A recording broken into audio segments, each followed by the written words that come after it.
Latte काय जलाए देंगे। और माताएं बहनें जो श्रृंगार आदि लेकर के आई वो मंच पर चढ़ा दे। कल मैंने बताया था रुक्मिणी विवाह के उपलक्ष्य में कन्यादान है, तो जो भी माताएं बहनें दान करना चाहते हैं जिनका स्वाद और सिंदूर अमर रहता है, रुक्मिणी जी की विवाह के उपलक्ष्य में जो कन्यादान करती, सुखदेव जी ने कहा राजन परीक्षा भाइयों भगवान कन्हैया का विधि विधान के साथ विवाह रुक्मिणी जी के साथ में संपन्न होता है। पहला विवाह रुक्मिणी के साथ भगवान का संपन्न हुआ, दूसरा विवाह सत्यभामा के साथ में, तीसरा विवाह जामवंती के साथ में, चौथा विवाह कालिंदी के साथ में, पांचवा विवाह मृतवृंदा के साथ में, छठवां विवाह भद्रा के साथ में, सातवां विवाह सुतकीर्ति के साथ में और आठवां विवाह लक्ष्मणा के साथ में हुआ। आयुष्मान बहुत सुखी रहो, सदा प्रसन्न रहो। भाइयों आठ विवाह भगवान के दर्शाए गए हैं भागवत में, जो आठ भगवान की पटरानियां थी और 16,100 कन्याओं को एक भौमासुर नाम का राक्षस था जिसकी राजधानी प्रयाग ज्योतिषपुर थी। तो भाइयों उसने 16,100 कन्याओं को कैद कर रखा था। उसमें पढ़ लिया था कि जब 20,000 कन्याएं हो जाएंगी सो हम जबरदस्ती विवाह कर लेंगे एक मंडप के नीचे। भगवान सत्यभामा को साथ में ले जाकर के भौमासुर का वध करते हैं, उसकी राजधानी को विध्वंस करते हैं। उन कन्याओं को भगवान निकाल करके माता बहनों भाई बंधु उस पापी के कारागृह से मुक्त करते हैं। अब वो कन्या कहती प्रभु कहाँ जाऊं, मेरा कोई सहारा नहीं है, मेरे पास दो ऑप्शन है, या तो आप अपने चरणों की दासी बना लो या मुझे आप मरने दो या अपने छत्र छांव में बना लो मुझे। भगवान ने सोचा मरेंगे सबका पाप मेरे सर पे चढ़ जाएगा, तो भगवान ने उन 16,100 कन्याओं को अपनी छाया में रख लिया। शादी नहीं की भक्तों, केवल छत्र छाया में रखा भगवान ने। देखा जाए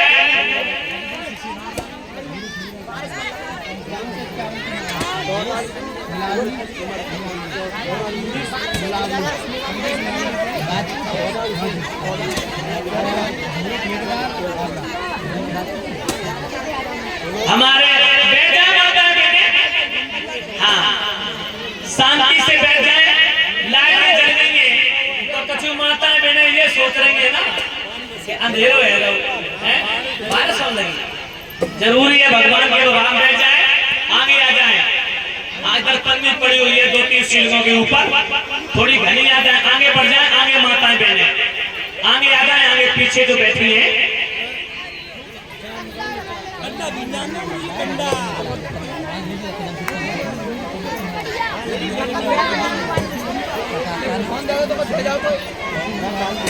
हमारे ठेकेदार साहब भैया गुड्डू राजपूत जी आगरा से आए हैं और अवधेश राजपूत ऋषि ग्राम मिलावली के जो 501 मुद्राओं से को सम्मानित किया।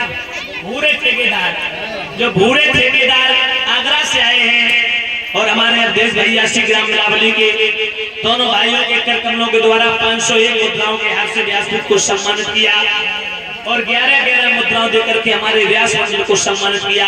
भगवान कन्हैया सुख और शांति प्रदान करती रहे, सदा इन भाइयों के जीवन में मंगल में घड़ियां खेलती रहे, समाज का सम्मान प्राप्त होता रहे।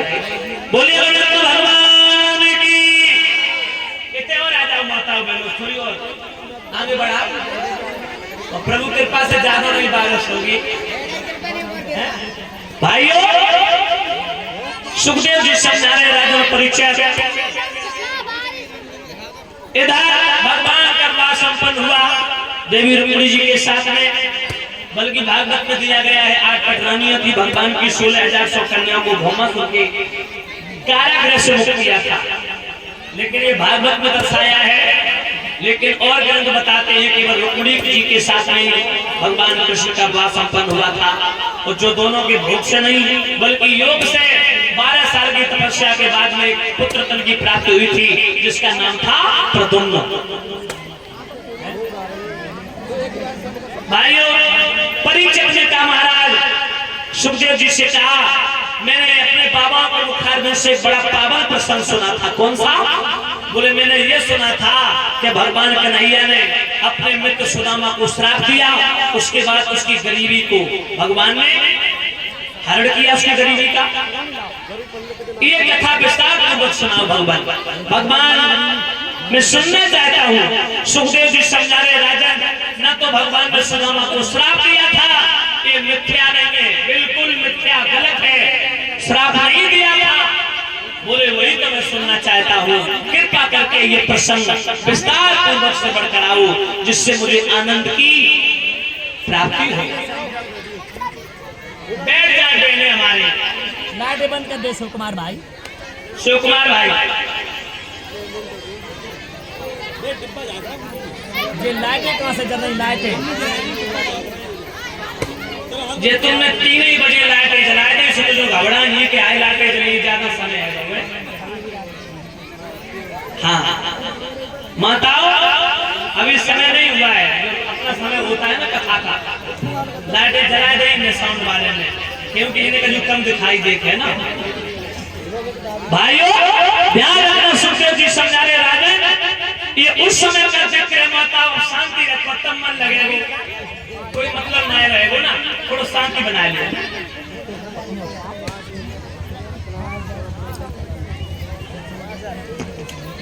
भाइयों भगवान समझा रहे हैं सुखदेव जी महाराज,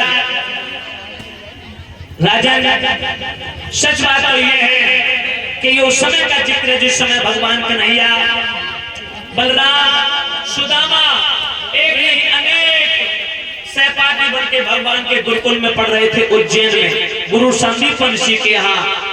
और ग्वालों के साथ में भगवान कन्हैया भी शिक्षा ग्रहण कर रहे थे। जो भगवान के परम मित्र, प्रिय मित्र थे सुदामा नाम के एक ब्राह्मण, वो भी भगवान के साथ में शिक्षा ग्रहण कर रहे थे। एक दिन गुरु माता ने सुदामा को और कृष्ण को पास में बुलाया, और कृष्ण के पास में बैठ करके गुरु माता ने एक बात कही, लाला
लकड़ियां नहीं है, भोजन कैसे पकाया जाएगा।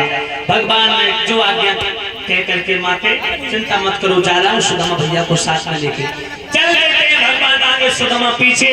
गुरु माता ने सोचा दोनों भूखे ही जा रहे, थोड़े से भुने हुए चना पड़े थे, वो चना सुदामा को दे दिए। और सुदामा को पास में बुला करके गुरु माता ने कहा, बेटा सुदामा, हाँ माते जाओ, आराम से जाओ आप।